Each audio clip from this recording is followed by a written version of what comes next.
नमस्कार भक्तजनों। आप सभी के मन में एक सवाल जरूर होगा, कृष्ण के वृंदावन छोड़ने के बाद राधा का क्या हुआ। इसका जवाब कईयों को मालूम है, लेकिन कईयों को मालूम नहीं है। तो आज हम इसके बारे में बताते हैं। राधा कृष्ण, वैसे तो आप सभी जानते हैं कि राधा कृष्ण एक ही हैं, ये अलग अलग नहीं हैं। जब जब श्री कृष्ण का नाम लिया जाता है, ऐसा कभी हुआ है कि राधा जी का नाम ना लिया गया हो। श्री कृष्ण को अमूमन भक्त राधे कृष्ण कहकर ही पुकारते हैं, क्योंकि यह दो शब्द, यह दो जान एक दूसरे के लिए ही बने हैं और इन्हें कोई अलग नहीं कर सकता। लेकिन तब क्या हुआ जब श्री कृष्ण को राधा को छोड़कर जाना पड़ा। मंदिर में केवल श्री कृष्ण की अकेली मूर्ति देखना कम पाया जाता है। अमूमन हम उनकी मूर्ति के साथ राधा की मूर्ति जरूर देखते हैं। आप स्वयं वृंदावन के किसी भी मंदिर में प्रवेश कर लीजिए, वहाँ आपको राधे कृष्ण की ही मूर्ति के दर्शन होंगे। कृष्ण से राधा और राधा से कृष्ण को कोई जुदा नहीं कर सकता। यह एक गहरा रिश्ता है। लेकिन जब वास्तव में श्री कृष्ण अपनी प्रिय राधा को छोड़कर मथुरा चले गए थे, तब राधा का क्या हुआ? यह प्रश्न आज भी सभी के मन में है। कृष्ण के बिना उन्होंने अपना जीवन कैसे बिताया होगा? क्या जीवन बिताया भी था या नहीं? यह सवाल काफ़ी गहरे हैं, लेकिन उससे भी गहराई में जाने के बाद इन सवालों का सही उत्तर सामने आया है। यह सभी जानते हैं कि श्री कृष्ण का बचपन वृंदावन की गलियों में बीता। नटखट नंदलाल अपनी लीलाओं से सभी को प्रसन्न करते, कुछ को परेशान भी करते, लेकिन कृष्ण के साथ ही तो वृंदावन में खुशियाँ थी। बड़े होकर कृष्ण ने अपनी बांसुरी की मधुर ध्वनि से अनेकों गोपियों का दिल जीता। लेकिन सबसे अधिक यदि उनको कोई उनकी बांसुरी से मोहित होता तो वह थी राधा। परंतु राधा से कई अधिक स्वयं कृष्ण राधा के दीवाने थे। क्या आप जानते हैं कि राधा कृष्ण से उम्र में 5 वर्ष बड़ी थी? वे वृंदावन से कुछ दूर रैपल्ली नामक गांव में रहती थी, लेकिन रोजाना कृष्ण की मधुर बांसुरी की आवाज़ से राधा जी वृंदावन तक खिंची चली जाती थी और कृष्ण भी राधा से मिलने पहुंच जाते थे। जब भी कृष्ण बांसुरी बजाते तो सभी गोपियां उनके आसपास एकत्रित हो जाती थी। उस मधुर संगीत को सुनते हुए सभी मग्न हो जाते और इसी का फायदा पाकर कई बार कृष्ण चुपके से वहां से निकल जाते और राधा से मिलने उनके गांव पहुंच जाते थे। लेकिन धीरे धीरे वह समय निकट आ रहा था जब कृष्ण को वृंदावन को छोड़ मथुरा जाना था। उनके कंस मामा ने जब कृष्ण को बुलाया, यह तब की बात है जब कृष्ण के दुष्ट मामा कंस ने उन्हें और उसके भ्राता बलराम को मथुरा आमंत्रित किया। यह बात पूरी वृंदावन नगरी में फैल गई। सभी के भीतर एक डर पैदा हो गया, मानो उनकी अपनी कोई चीज उनसे दूर जाने वाली हो। उसके बाद वृंदावन में शोक का माहौल उत्पन्न हो गया। इधर कान्हा के घर में माँ यशोदा तो परेशान थी ही, लेकिन कृष्ण की गोपियां भी कुछ कम उदास नहीं थी।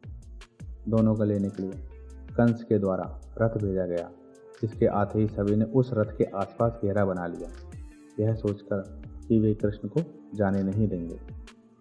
उधर कृष्ण को राधा की चिंता सताने लगी। वे सोचने लगे कि जाने से पहले एक बार राधा से मिल लें। इसलिए मौका पाते ही वे छिपकर वहाँ से राधा से मिलने के लिए चले गए, जिसे देखते ही वे कुछ कह ना सके।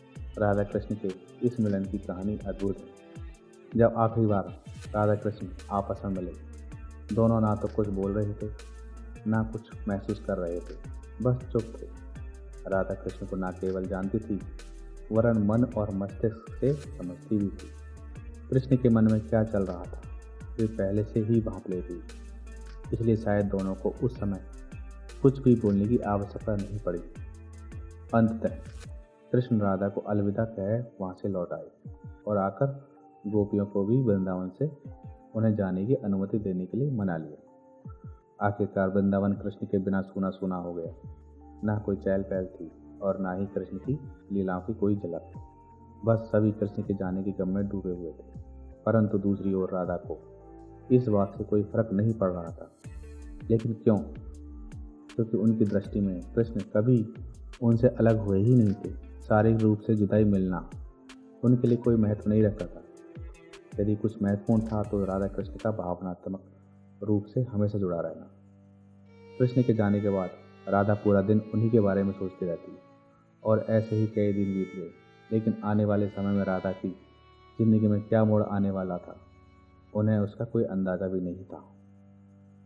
इधर राधा जी को माता पिता के दबाव में आकर विवाह करना पड़ा और विवाह के बाद अपना जीवन संतान तथा घर गृहस्थी के नाम करना पड़ा।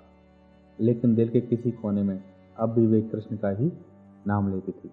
दिन बीत गए, वर्ष बीत गए और समय आ गया था जब राधा काफी वृद्ध हो गई थी।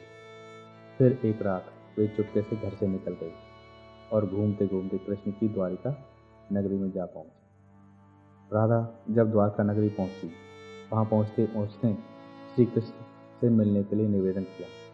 लेकिन पहली बार में उन्हें यह मौका प्राप्त नहीं हुआ, परंतु फिर आखिरकार उन्होंने काफी सारे लोगों के बीच खड़े कृष्ण को खोज निकाला। राधा को देखते ही कृष्ण की खुशी का ठिकाना नहीं रहा, लेकिन तब भी दोनों में कोई वार्तालाप ना हुआ, क्योंकि यह मानसिक संकेत अभी भी उपस्थित थे। उन्हें लफ्जों की आवश्यकता नहीं थी। कहते हैं राधा कौन थी, यह द्वारका नगरी में कोई नहीं जानता था।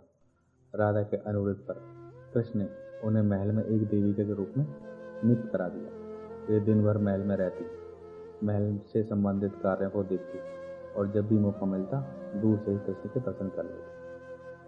लेकिन फिर भी न जाने क्यों राधा में धीरे धीरे एक भय पैदा हो रहा था, जो बीतते समय के साथ बढ़ता जा रहा था।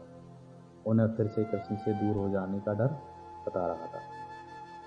उनकी यह भावना उन्हें कृष्ण के पास रहने ना देती। साथ ही बढ़ती उम्र ने भी उन्हें कृष्ण से दूर जाने को मजबूर कर दिया।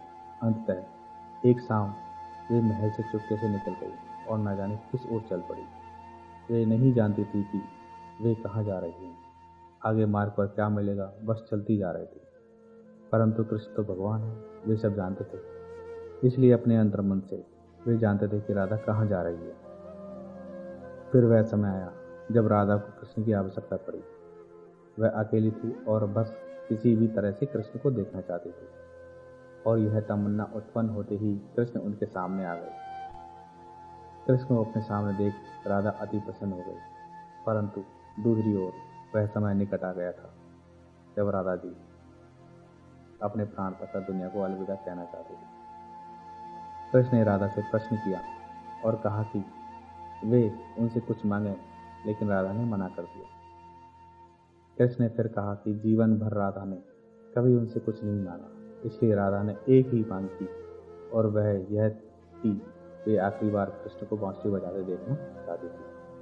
कृष्ण ने बांसुरी ली और बेहद मधुर धुन में उसे बजाया। बांसुरी बजाते बजाते राधा ने अपने शरीर का त्याग कर दिया और दुनिया से चली गई।